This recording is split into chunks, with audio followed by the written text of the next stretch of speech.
Pronto.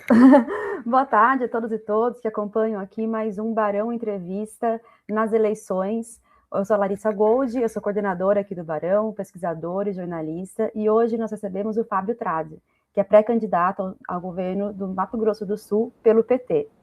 O Fábio Tradi, que é advogado, professor de Direito, mestre em Direito Público, ele presidiu a OAB do Mato Grosso do Sul entre 2007 e 2009, foi deputado federal por 3 mandatos consecutivos, de 2011 a 2023, e ele está aqui com a gente hoje para falar um pouco mais sobre a atuação dele. Obrigado, Fábio. Eu que agradeço, Larissa. Um grande abraço a você e a todos que nos acompanham. É um prazer estar aqui no Barão. A gente te agradece. Bom, hoje a gente vai, além do canal do Barão, essa entrevista também está sendo transmitida na TV T News, na TV Pão com Ovo, e ela vai ao ar como reprise na TV 247 e na Voz Trabalhadora.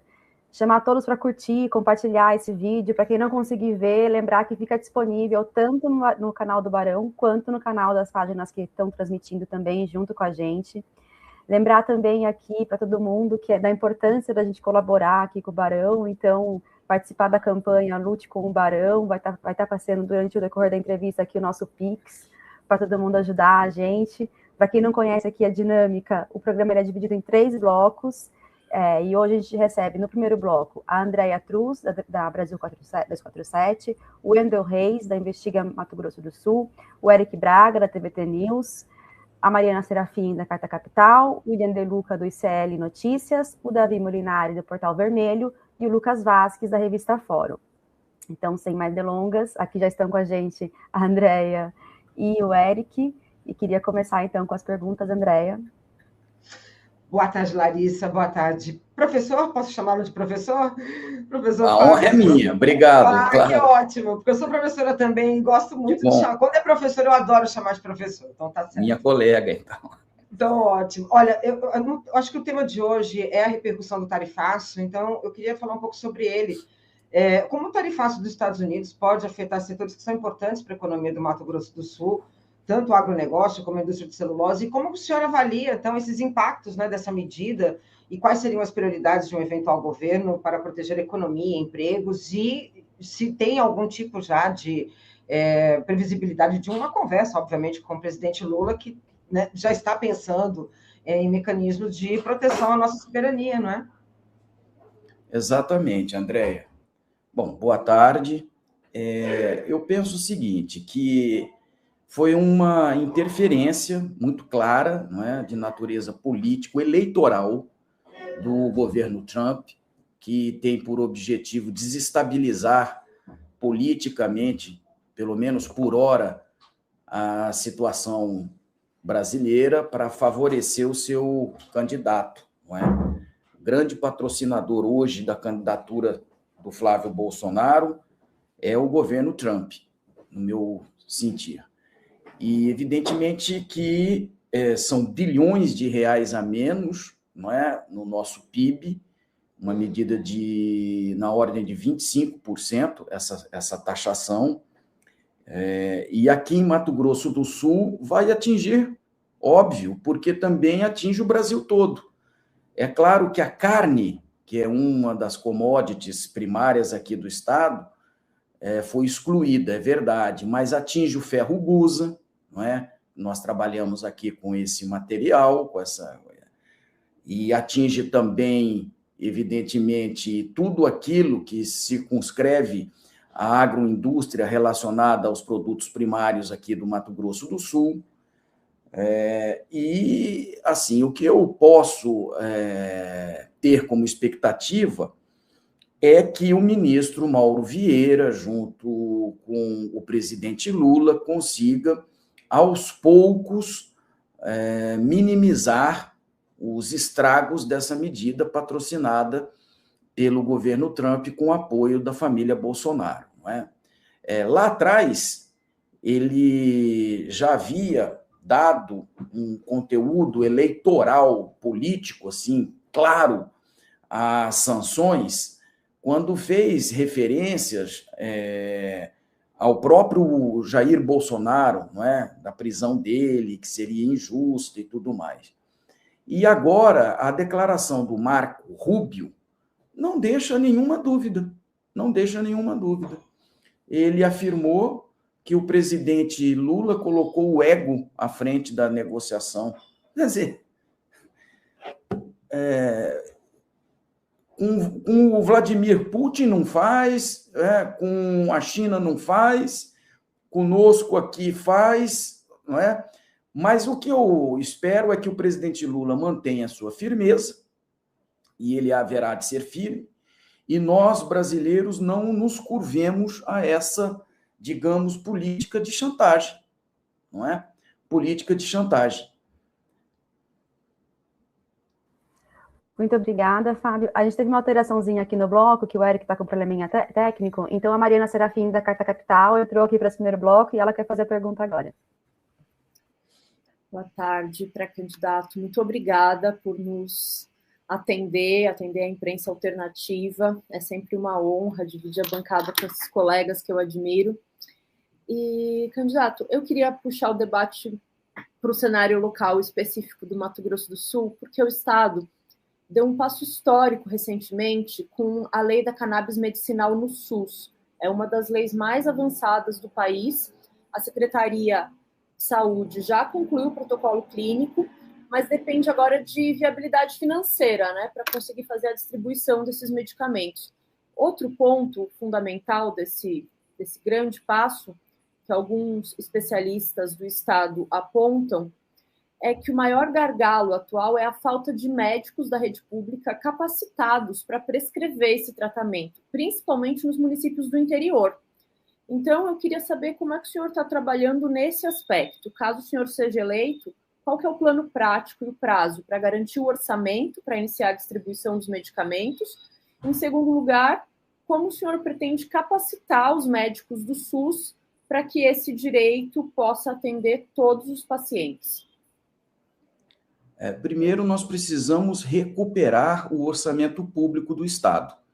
Nós estamos no 11º ano de um mesmo grupo político que, em 2015, iniciou uma jornada de terceirização da administração da gestão pública em Mato Grosso do Sul.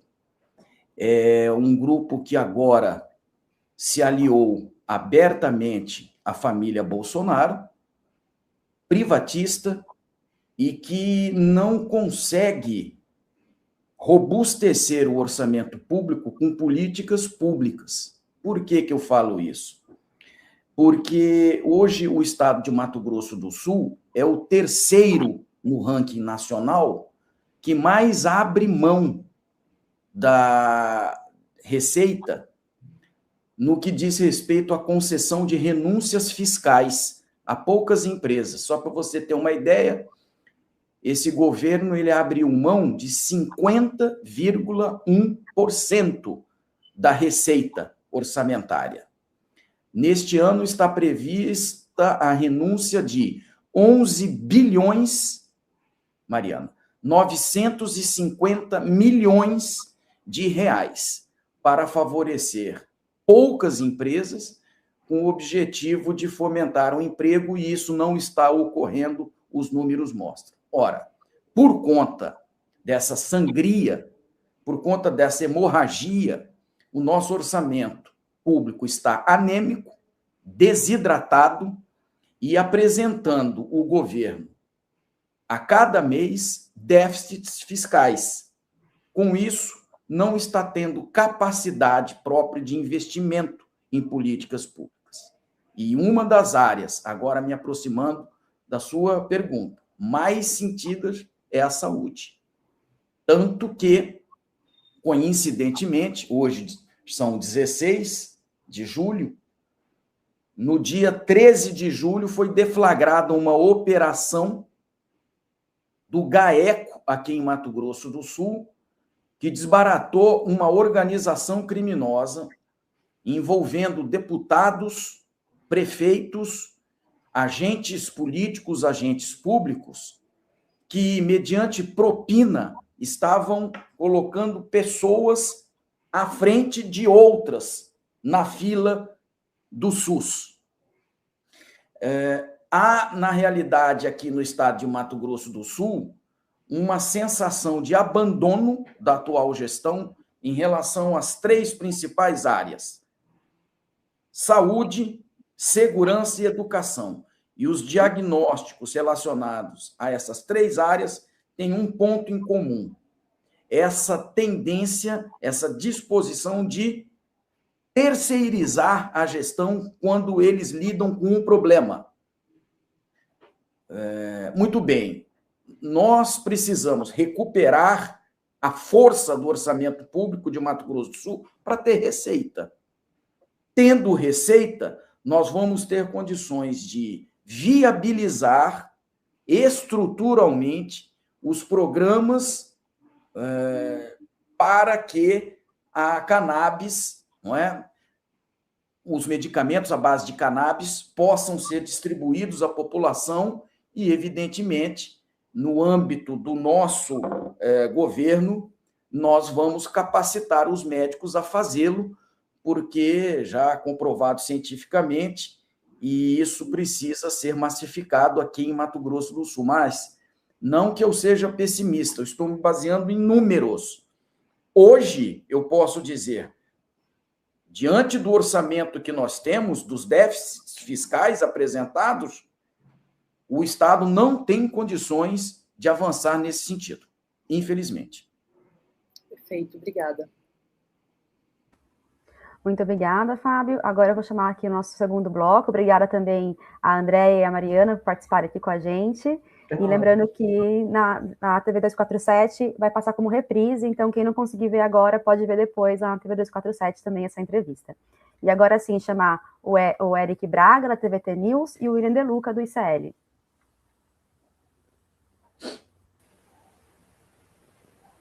E aí... E quem começa, Larissa? Pode começar com você, William. Tá bom, obrigado. Normalmente quem pergunta. Muito obrigado pela companhia do Eric, a sua, Larissa, e também do deputado. Deputado, obrigado por estar com a gente na tarde dessa quinta-feira. Eu queria perguntar para o senhor sobre um tema que talvez mobilize o Brasil todo, de formas diferentes, mas queria que o senhor falasse sobre a realidade do Mato Grosso do Sul, sobre a segurança pública. O Estado tem uma característica singular, uma fronteira seca gigantesca com a Bolívia e com o Paraguai, e acaba sendo rota do tráfico de drogas, do tráfico de armas e de outros tipos de tráfico, inclusive, que acabam prejudicando a segurança local. Muitas facções criminosas atuam na região, facções essas que estão agora sob mira dos Estados Unidos, né? A gente falava sobre isso no primeiro bloco de perguntas, o PCC e o Comando Vermelho, e demandam uma estruturação estadual para combater, mas também de uma coordenação nacional. Eu queria que o senhor falasse um pouquinho sobre os desafios da segurança pública do Mato Grosso do Sul, em especial levando em conta essa fronteira seca muito grande que o Estado tem com 2 países que acabam fazendo parte dessa rota do tráfico internacional. Boa tarde, William. Obrigado por essa pergunta que me dá a oportunidade de falar que aqui em Mato Grosso do Sul, o atual governador, ele se intitula, isso agrada muito o ego dele, como um CEO. Ele é daquela linha ali do Dória, sabe? Mas muito mais privatista, mais ainda, no sentido de que em Mato Grosso do Sul nós temos índices na segurança pública que são muito preocupantes. Por exemplo, no que diz respeito às polícias, nós temos um déficit de 40% de policiais civis.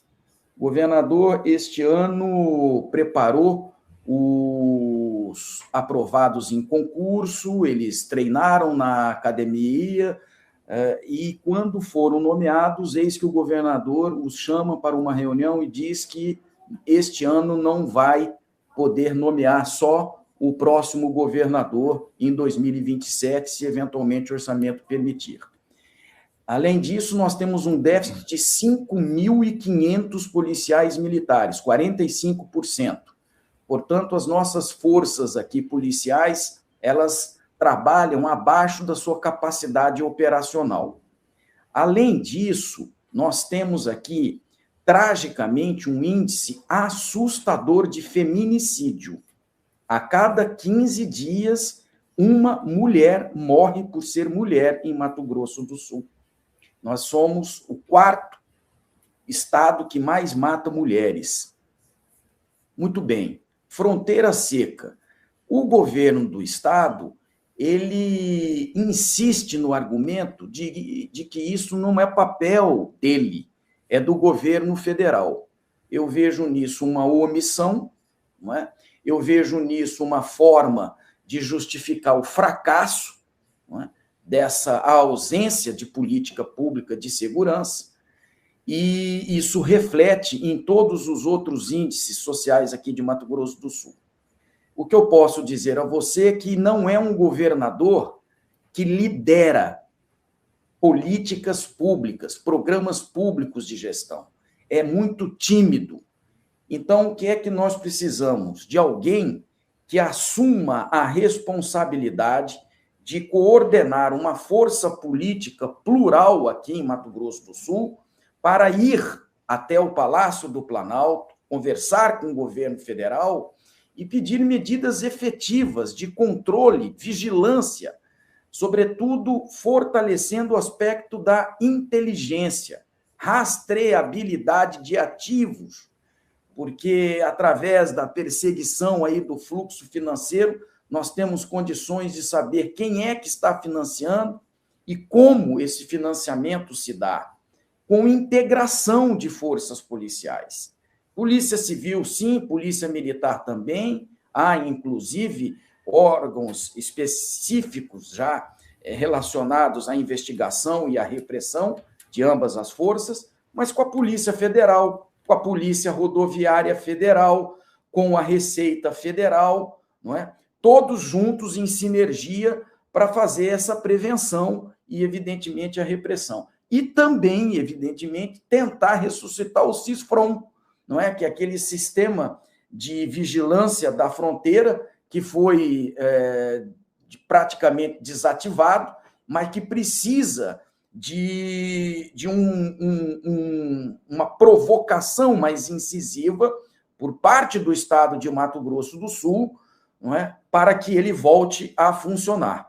E aqui no Estado, nós estamos entre 18º e 19º Estado que mais problemas apresentam no ranking de competitividade na segurança pública. Mas o dado mais alarmante, William, e isso diz respeito muito à nossa pauta, é o número exagerado, trágico de assassinato de indígenas. Mata-se muito indígena aqui em virtude de confrontos e conflitos de terras. Então, Mato Grosso do Sul precisa estar sempre na pauta da imprensa nacional, porque muitas vezes, assim, pelo número da população ou pelo fato de não estarmos muito perto, não é, dos grandes centros, São Paulo, Rio, Minas, a gente sofre um pouco essa secundarização da pauta. Mas se vocês olharem com atenção os nossos índices aqui e o que está acontecendo no governo estadual com a permanência desse grupo desde 2015, coronelista do século XXI, sofisticado, mais coronelista, extremamente truculento, né, que criminaliza o PT aqui, perfeito? Criminaliza a esquerda aqui, inclusive com violência física, muitas vezes, nós iríamos ganhar. Nós teríamos mais chances de mostrar ao Brasil que o Mato Grosso do Sul tem muito a contribuir para o Estado brasileiro, pela sua localização geográfica, estratégica, pela rota bioceânica agora, que está na iminência de ser inaugurada, com recursos federais e do Paraguai, entende? E isso seria muito bom para todos. Muito obrigada, Fábio. E agora, Eric Braga, por favor, TVT News. Oi, gente, boa tarde. Boa tarde a todos que nos acompanham. Agora, meu áudio está saindo certinho. Gostaria de cumprimentar o pré-candidato, todos os colegas da bancada e nossa audiência que nos acompanha nesse momento. Fábio, minha pergunta vai ali na área da educação, né? Tenho aqui um estudo do Tribunal de Contas do Mato Grosso do Sul que aponta que quase 100 mil crianças estão sem vaga na creche, né? Para ser aqui mais preciso, são 96.360 crianças de 0 há 3 anos. Esse estudo ele também aponta que para atingir ali minimamente, né, o Plano Nacional de Educação, são necessários abrir aí pelo menos mais 15 mil vagas. Eu gostaria de saber de você como olhar para esse cenário em um eventual mandato a partir de 2027. Obrigado pela oportunidade da pergunta. Boa tarde, Eric. Muito obrigado pela pergunta. Nós temos aqui em Campo Grande uma prefeita que está extremamente impopular, segundo as pesquisas. Pasmem, algumas pesquisas apontam que ela já atingiu 90% de rejeição. 90% de rejeição. Quem fez uma pesquisa recentemente, que veio de São Paulo aqui, me perguntou: quem é essa prefeita? Eu gostaria de conhecê-la, para saber como é possível alcançar um patamar tão alto, o que ela está fazendo ou deixando de fazer. Infelizmente, a cidade está esburacada, precarizada, insegura, e eu lamento ter que falar tantas coisas negativas aqui para vocês, mas eu estou falando a realidade do que nós estamos vivenciando aqui em Campo Grande, que já teve um momento de boas administrações. Com relação à educação, eu preciso iniciar dizendo que a prefeita, ela está no mesmo campo político, ideológico do atual governador, certo? Ambos são bolsonaristas. A prefeita, uma tendência mais aquela linha teocrática, não é? Neopentecostal, daquela concepção de que a gestão pública tem que se interpenetrar com dogmas religiosos, tanto que aqui a Marcha para Jesus é muito, muito, muito bem financiada pelo poder público. Já outras manifestações culturais são praticamente ignoradas.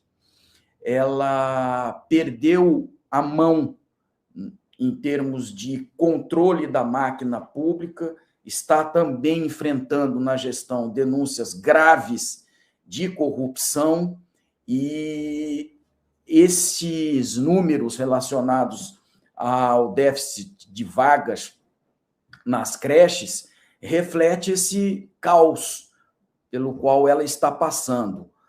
No plano do governo estadual, eu devo dizer que a situação não é diferente, infelizmente, não é? Porque eu queria que Mato Grosso do Sul se apresentasse para o Brasil com melhores números, não é? É um estado, como eu disse, rico em termos de produção, mas extremamente injusto em termos de distribuição. Há uma alta concentração de renda aqui no estado. A renda média per capita familiar aqui não excede a 2 salários mínimos. E no ensino médio, não fosse o programa Pé de Meia do governo Lula, a evasão seria muito maior, muito maior. E aqui em Mato Grosso do Sul, o governo do estado, que é o mesmo modelo prefeita e governador, reitero, o mesmo modelo político de gestão, de concepção de mundo, eles veem o mundo pela luneta do mercado, não é? E não da Constituição Federal, não é? Eles terceirizam de forma, como é que eu posso dizer, assim, insinuantemente a educação, porque contratam empresas privadas para oferecer cursos técnicos profissionalizantes no ensino médio, quando poderiam fazer parcerias com a Universidade Estadual de Mato Grosso do Sul, o Instituto Federal de Mato Grosso do Sul, Universidade Federal de Mato Grosso do Sul, Universidade Federal da Grande Dourados, mas é tudo na luneta do mercado, né? Do lucro. Não é? Isso em todos os setores. Eu devo dizer também que a prefeita Adriane Lopes está passando isso tudo no contexto do déficit de vagas nas creches, querido Eric. Tudo isso nesse contexto. Está agora na iminência de ter aqui em Campo Grande uma greve dos professores, porque ela havia se comprometido a dar um reajuste na perspectiva de que haveria receita, não é? Que justificasse, não veio a receita, e ela agora disse para a categoria dos professores e do administrativo de educação que não vai conceder. Então, essa é a instabilidade aqui no Estado. Mas eu preciso aqui rapidamente dizer que eu aproveito essa oportunidade como uma forma de respirar oxigênio puro no contexto político aqui de Mato Grosso do Sul, porque grande parte da imprensa aqui depende estruturalmente de verbas publicitárias pagas pelo poder público estadual e municipal.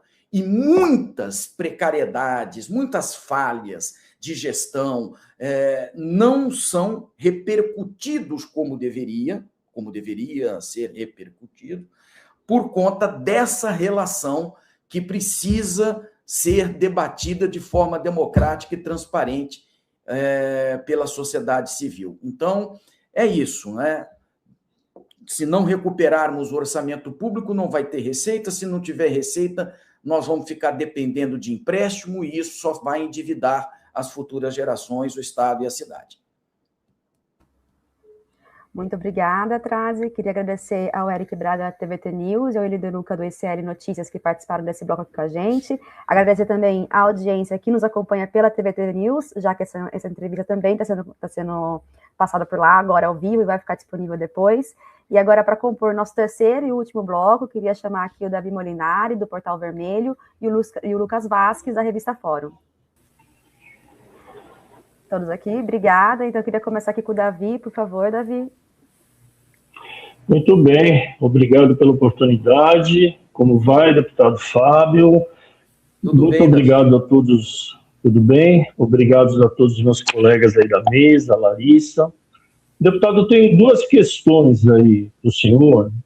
A primeira eu queria saber, do ponto de vista da campanha do pré-candidato, se essa questão do ataque à soberania, né, do Marco Rubio e do Trump, sobretaxando as nossas exportações, que vai pegar aí principalmente o estado de Mato Grosso do Sul, que é exportador de commodities e várias coisas, se essa questão da soberania, se essa crise pode virar uma oportunidade política para a sua campanha em termos de condenar as pessoas envolvidas nisso.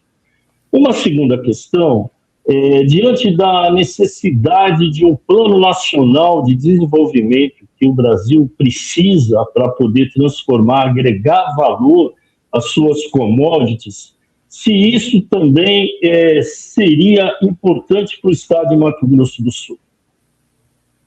Boa tarde, Davi Molinari. Em primeiro lugar, eu quero agradecer o carinho com que vocês estão dispensando o tratamento de deputado a mim, porque eu não estou hoje deputado, certo? Eu fui, deixei de ser deputado em 2023, fiquei entre os 8 mais votados aqui em Mato Grosso do Sul, mas o meu partido, à época, não atingiu o quociente eleitoral. E a chave política que me determinou esse não retorno à Câmara dos Deputados foi o fato de que, em 2019, eu estando no PSD, Partido Social Democrático, eu fui convidado pelo hoje ministro André de Paula, na época era o líder do partido, a fazer a defesa do presidente Lula lá no Supremo Tribunal Federal, numa comitiva de deputados, quando uma juíza federal da 13ª Vara Federal de Curitiba, chamada Isabela Hart, queria transferir o presidente Lula para o presídio de Tremembé, quando a lei não permitia, e de fato até hoje não permite, que ela não foi revogada. Fomos ao Supremo e tivemos sucesso lá, junto ao presidente à época, que era o ministro Dias Toffoli,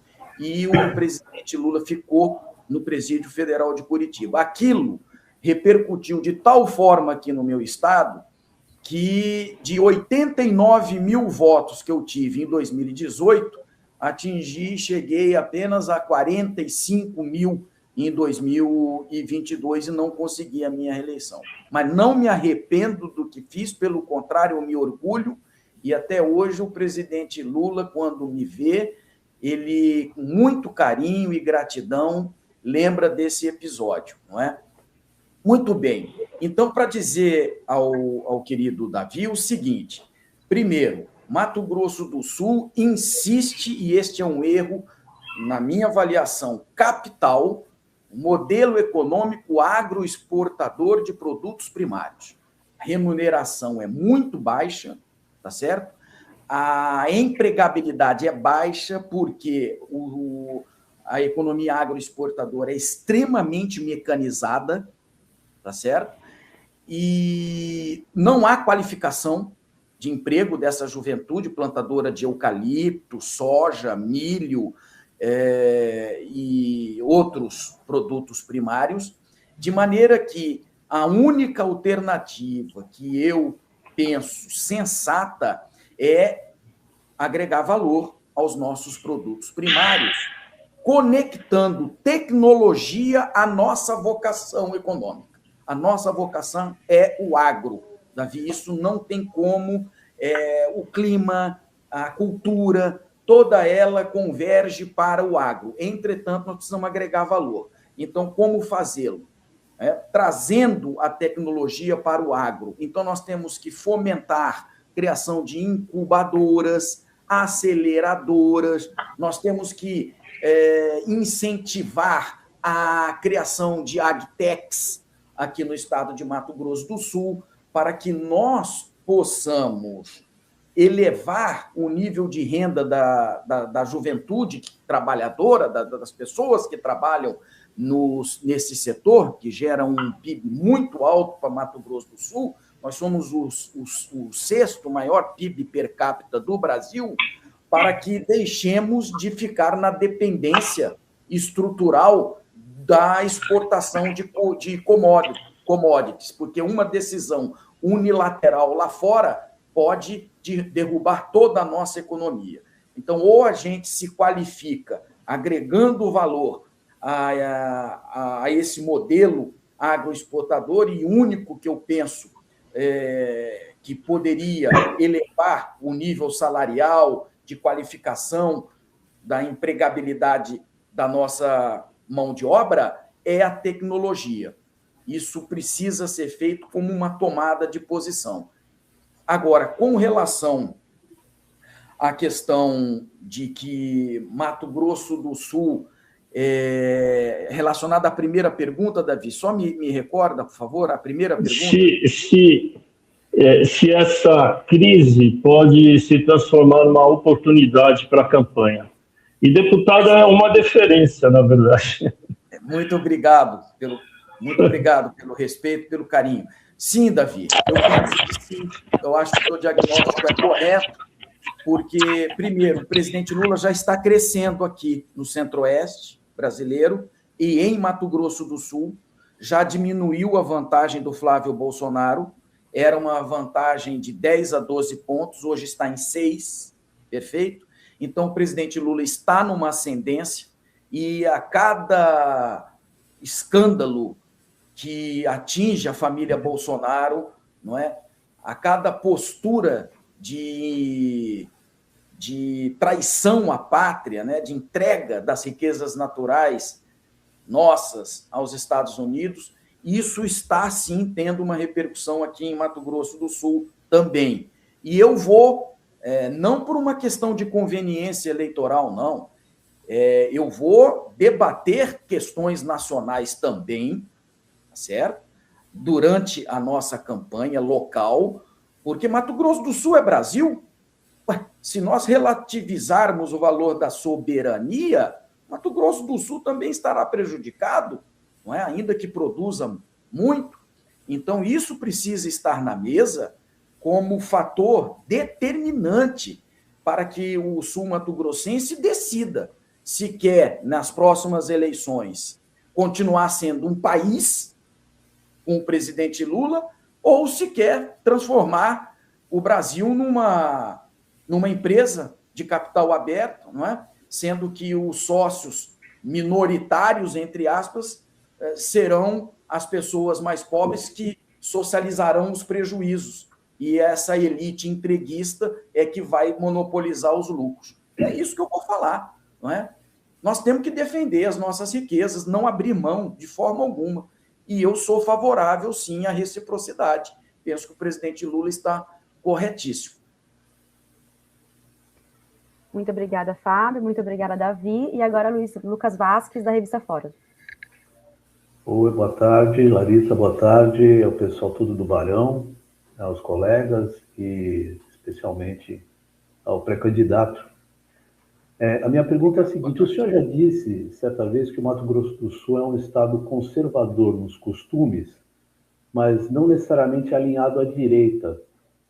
Como é que o senhor pretende inserir na campanha e no eventual mandato as pautas sociais assim tão defendidas pelo PT? As pautas sociais, não é, Lucas? Sim, eu vou priorizar um estado rico na produção, profundamente desigual e injusto na distribuição. É um estado que tem índices sociais que se mostram desfavoráveis, alguns até mesmo inferiores, os índices sociais, a estados mais pobres. Por exemplo, o Ceará, que é mais pobre em termos de riqueza e produção do que Mato Grosso do Sul, ele tem índices melhores em educação do que nós. Não é? Segurança pública, nós também perdemos em termos de percepção de segurança, para estados que têm menos riqueza.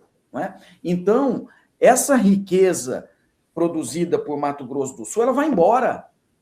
Ela vai embora. Ela está concentrada nas mãos de uma pequena parte de uma elite agroindustrial, os proprietários, cujos donos nem moram no Mato Grosso do Sul, alguns nem no Brasil moram, né? Não sabem qual é a nossa realidade.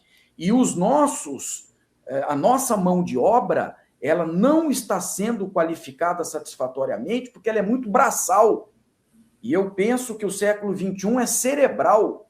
O século XXI é inovação, é pesquisa, é tecnologia. Né? Então, nós temos que, como eu disse, agregar esse valor da tecnologia à nossa vocação agrícola, para que nós possamos ter um desenvolvimento que possibilite melhor distribuição de renda. Vou priorizar as questões sociais.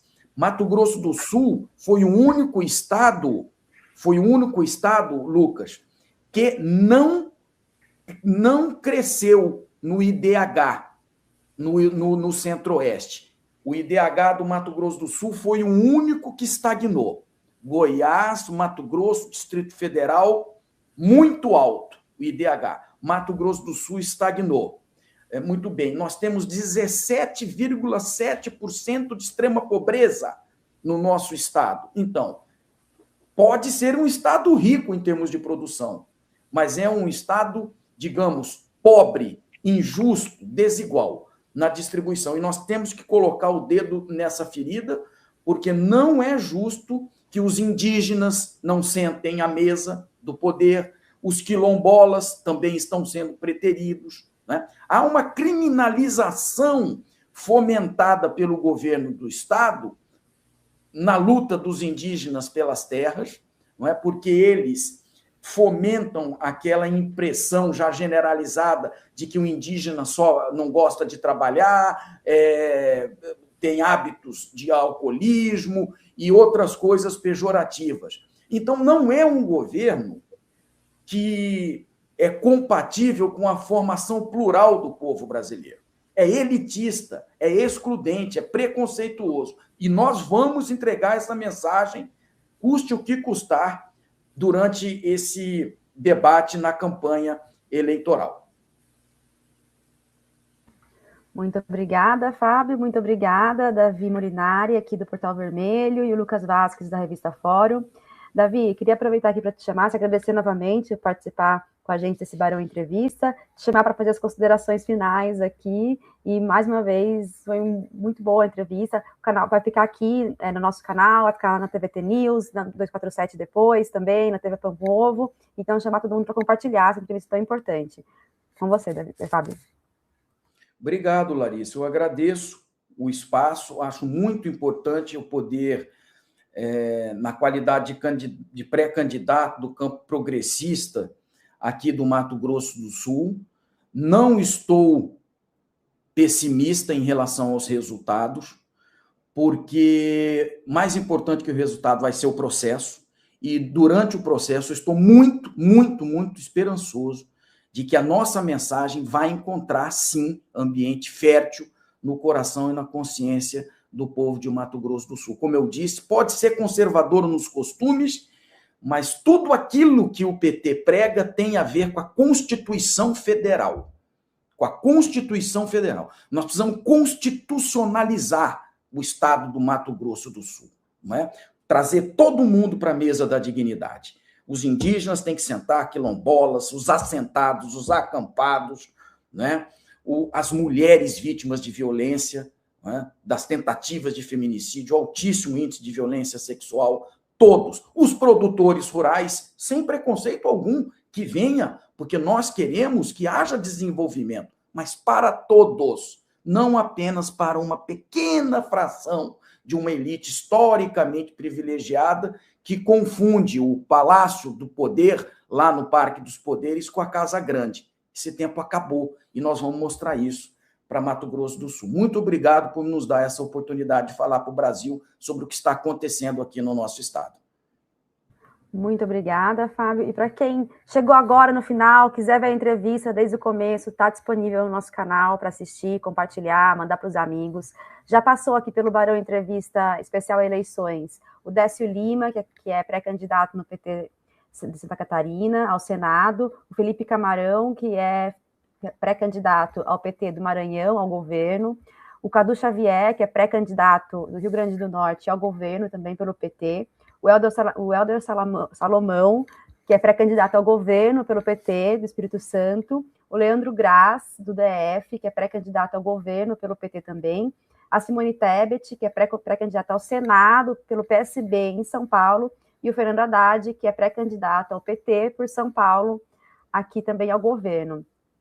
A gente também estão lá essas entrevistas, compartilhem, lembrar mais uma vez de curtir, compartilhar e seguir o Barão. O Barão está chegando nos 10 mil inscritos, aqui estamos precisando de mais ajuda, então também compartilha e participe da nossa campanha de financiamento, lute com o Barão, então também está o QR Code aqui para vocês poderem contribuir com a gente, fortalecer a mídia alternativa é muito importante, e nesses momentos eleitorais a gente vê mais do que nunca o quanto os veículos contra-hegemônicos são fundamentais nesse processo, então especialmente nesse momento, fortalecer o Barão é muito, muito importante. Então, obrigada mais uma vez ao Fábio Trazzi e a todos e todas que nos acompanharam aqui hoje em mais um Barão Entrevista Especial Eleições.